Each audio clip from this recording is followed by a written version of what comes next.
Hello les amis, j'espère que vous allez bien.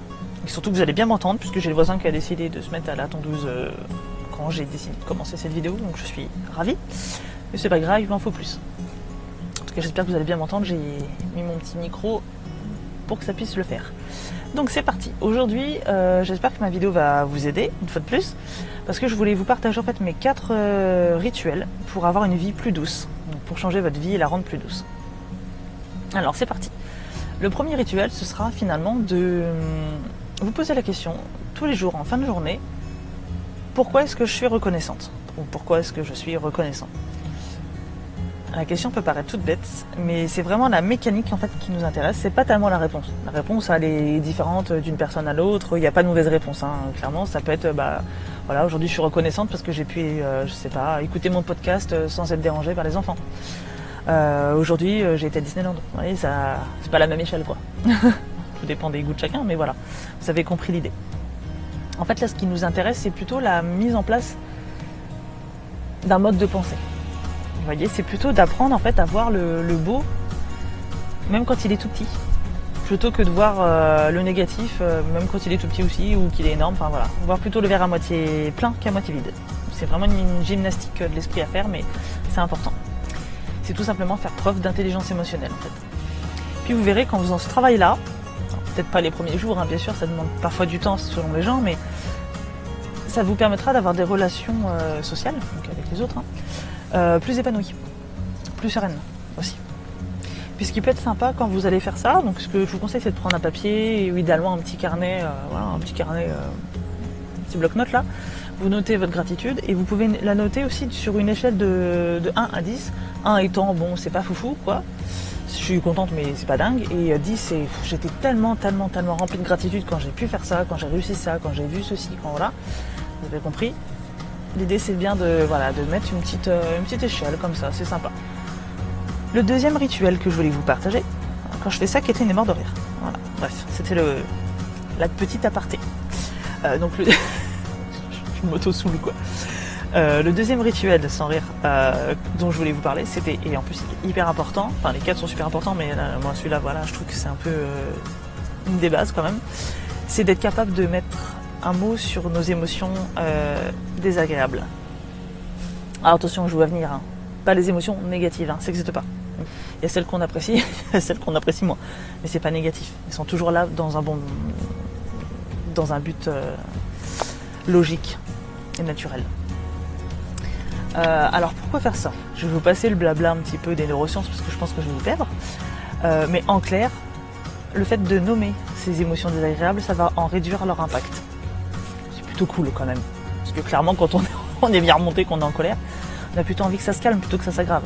Alors qu'en fin de compte, à l'inverse, le fait de réprimer, de nier et d'enfouir en fait ces émotions désagréables, ça a plutôt tendance à les développer. Donc à les augmenter. Donc un peu moins cool là pour le coup. Donc en clair, ce que vous pouvez faire, c'est vraiment nommer, vraiment vous observer, dire oh là je me sens en colère, je ressens donc physiquement j'ai mal au ventre, j'ai mal au cou, j'ai mal à la tête, etc. Je ressens ceci, des fourmillements, des machins, des trucs. Vous voyez, souvent d'ailleurs on dit, vous remarquerez que selon l'émotion que vous allez ressentir, ça va pas se trouver au même endroit. Par exemple, souvent on dit oh là j'ai les boules et tout, j'ai la rage, j'ai les boules. Et souvent on parle d'ici, j'ai des boules en fait ici. Pourquoi? Parce que ça se trouve souvent, la colère se trouve, quand elle n'est pas exprimée, elle se trouve souvent au niveau de ce chakra ici en fait. Donc au niveau de la gorge en fait. Donc voilà, souvent, hein. C'est pas systématique mais c'est très souvent. Donc en clair voilà, c'est important du coup de mettre des mots dessus, ok? Donc pour vous faire un petit débrief vite fait,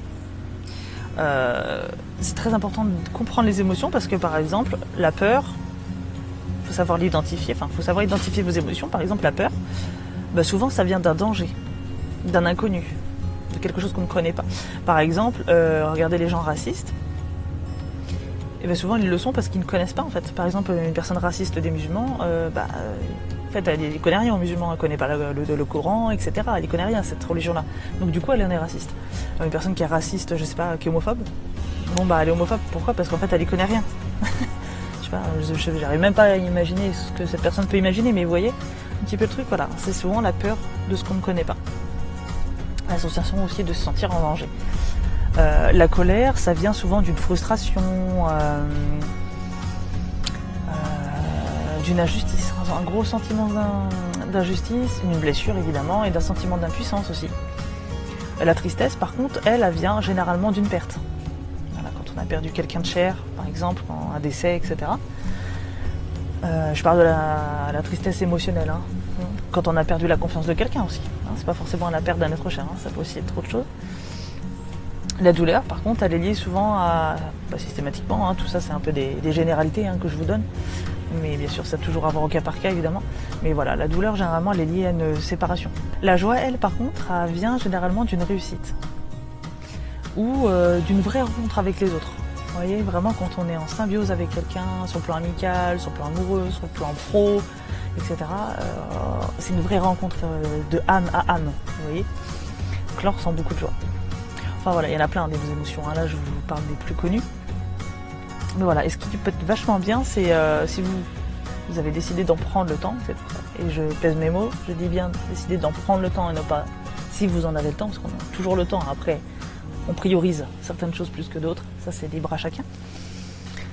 Mais c'est de faire éventuellement de la méditation de pleine conscience, parce qu'en fin de compte, ce qu'on cherche, nous, c'est comme je le disais tout à l'heure, c'est non pas de faire passer l'émotion, mais plutôt de l'accueillir comme un peu une visiteuse inattendue, quoi. Vous voyez, c'est un peu genre vous avez votre belle-mère qui passe à la maison, vous n'étiez pas prêt, quoi.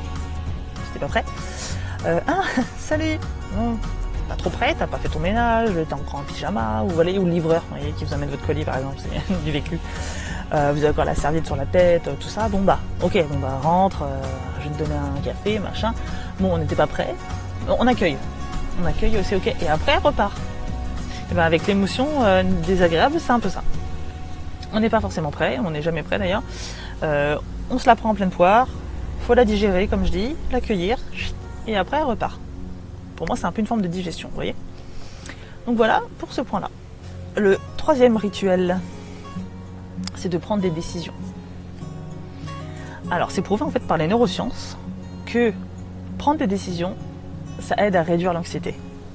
Plutôt cool du coup. Même si la décision elle n'est pas parfaite hein, d'ailleurs, hein, pas besoin que ce soit un truc du style, je sais pas, aujourd'hui j'ai décidé de faire le tour du monde. Oui d'accord, il y a peut-être des trucs un peu à échelle aussi, quoi. Voilà, donc ça peut être des trucs énormes, hein, mais ça peut être des petits trucs du style, bah aujourd'hui j'ai pris la décision, je sais pas, de désencombrer le garage, par exemple. Voilà, des choses à votre échelle, avec en fonction de voilà de votre vie, de ce que vous savez faire, de ce que vous pouvez faire aussi, avec le temps que vous avez, etc. Donc prendre des décisions, c'est important, ça réduit l'anxiété. En fait, le fait de prendre des décisions et du coup tout le cheminement qui se passe dans le cerveau, en fait, ça va sécréter de la dopamine, qui est l'hormone de la récompense. En clair, on se sent plus heureux quand quelque chose de cool, de bien se passe, si c'est dû à une prise de décision qui vient de nous en fait. Okay, plutôt que quand c'est dû entre guillemets au hasard ou par chance, quoi.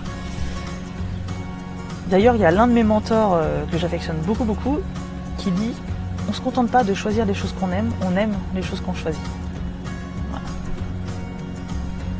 Et enfin, quatrième rituel, pour avoir une vie plus douce, ça va être de tout simplement vous gaver d'ocytocine, des amis.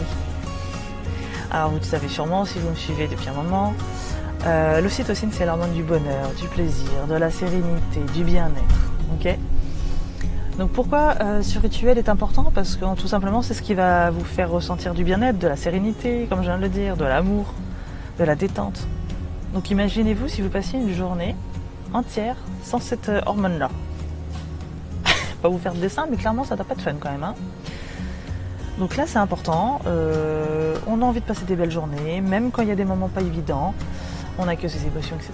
Et on se gave d'ocytocine. Alors, il faut savoir que l'être humain est un être social, tout comme le chien, qui vient du loup, hein, on est bien d'accord, et qui du coup est censé vivre en meute, tout comme le cheval qui vit en harde, etc., etc., tout comme les éléphants, les lions, enfin bref, et que sais-je, beaucoup de mammifères d'ailleurs. On a besoin des autres pour pouvoir nous construire, tout simplement. Et donc, forcément, quand on fait des nouvelles rencontres, on est plutôt pas mal. Généralement, quand on fait des nouvelles rencontres, on est plutôt content. Donc, comment créer l'ocytocine? C'est ça surtout qui va être intéressant à savoir. C'est le petit tips un peu du jour. L'ocytocine, en fait, elle est sécrétée, par exemple, avec des contacts physiques. Alors, bien sûr, on n'oublie pas consentement, tout ça, un peu ok, à la base. Donc ça veut dire quoi? Ça veut dire qu'on peut prendre les gens qu'on aime, si ils sont consentants, je le rappelle, parce que ça fait toujours bien de mettre une petite couche en plus là-dessus. Donc s'il y a un consentement, ça fait du bien de prendre les gens qu'on aime dans les bras, de faire des bisous, des câlins, des mots doux, des papouilles, des machins, de faire l'amour évidemment, hein, au top du top, d'accoucher accessoirement si on a besoin d'évacuer un bon bébé, c'est le moment là. Voilà, donc l'ocytocine elle est créée aussi, elle est sécrétée aussi au moment de l'accouchement pour aider le bébé à descendre. D'ailleurs c'est le bébé qui donne l'information au cerveau pour dire écoute ça y est je suis parti là on est bien, c'est le moment, on y va. Et donc tac, cerveau il sécrète de l'ocytocine et c'est parti.